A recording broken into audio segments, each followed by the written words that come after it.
गडचिरोली जिल्ह्यातील कुरखेडा ते कोरचीला जोडणाऱ्या राष्ट्रीय महामार्गाचे काम 2 वर्षापासून सततगतीने सुरू आहे।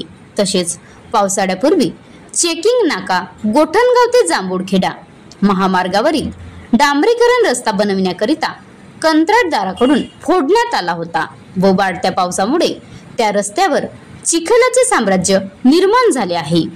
यामुळे छत्तीसगडवरून गडचिरोली मार्गे जाणारे जड वाहतूक करणारे ट्रकमुळे रस्ता पुन्हा बिकट अवस्थेत आला आहे। यामुळे जांभूळखेडा या गावातील महिला प्रियंका विनोद उसेंडी हिला प्रसूतीसाठी आशा वर्कर कांचन सेंद्रे यांच्या माध्यमातून शासकीय रुग्णवाहिका उपजिल्हा रुग्णालय कुरखेडा येथे नेत असताना रस्त्यावर रुग्णवाहिका चिखलात फसल्याने शेवटी रुग्णवाहिका काढायला ट्रॅक्टरची मदत घ्यावी लागली आहे व 2 किमीसाठी 18 किमीचा प्रवास करावा लागला। या खराब रस्त्यामुळे रुग्णाला बरे वाईट झाल्यास जबाबदार कोण असा प्रश्न नागरिकांत निर्माण झाला आहे। या राष्ट्रीय महामार्गाच्या सततगतीने चालत असलेल्या कामामुळे नागरिकांना अत्यंत बिकट परिस्थितीचा सामना करावा लागत आहे। यामुळे रस्त्याचे काम प्रशासनाने त्वरित करावे अशी गावकऱ्यांची मागणी आहे। महाराष्ट्र लाईव्ह न्यूज रिपोर्टर पूर्णानंद नेवारे, तालुका प्रतिनिधी कुरखेडा।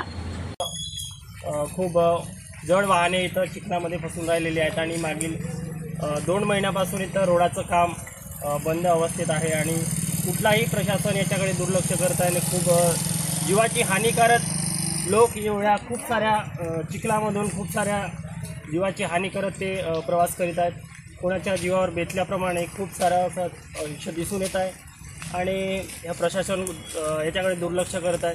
तर खूप कृपया यांनी जड वाहने किंवा इथं खूप मालाचे वाहने इथं या रोडने बंद करावे किंवा मग नागरिकांना सोयीचा मार्ग करून द्यावा असं मला वाटते। आणि खूप असं जनजीवन विस्कळीत आहे चालला। आता खूप शेतीचे कामं सुरू आहेत तिकडे तिकडे आणि खूप साऱ्या तात्काळ काम सुरू करावं किंवा मुरुम त्याच्यामध्ये पर्याय व्यवस्था किंवा चांगल्या पद्धतीने गिट्टी वगैरे व्यवस्था करून मुरुमाचं चांगलं रस्ता चांगल्या पद्धतीने करून द्यावा। आणि शेतीचे काम असल्यामुळे सगळं बी बियाणे रासायनिक खते यांना वारंवार आणण्यासाठी खूप सारा परेशान होत आहे। पुल्या तोडल्यामुळे आपल्याला एवढी परिस्थिती खराब झालेली आहे की या रोडवरील जाणारी वाहतूक पूर्ण ठप्प झालेली आहे। शाळेतल्या मुलांना वाहतूक म्हणजे ट्रकांना सर्व गोष्टींना खूप अडचण झाली आहे आणि पाऊस पडायच्या 2 दिवसाच्या अगोदर या टी-पाईनवरती पूर्ण खोदकाम करून ठेवला आणि जाण्यासाठी परिपूर्ण अडचण निर्माण झालेली आहे। तरी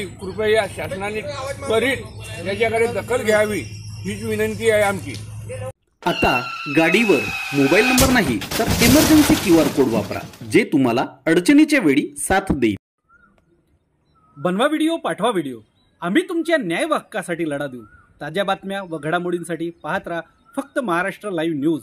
आजच आमच्या चॅनलला सबस्क्राईब करा, शेअर करा, कमेंट करा आणि हो, बेल आयकॉन दबायला विसरू नका। जय महाराष्ट्र।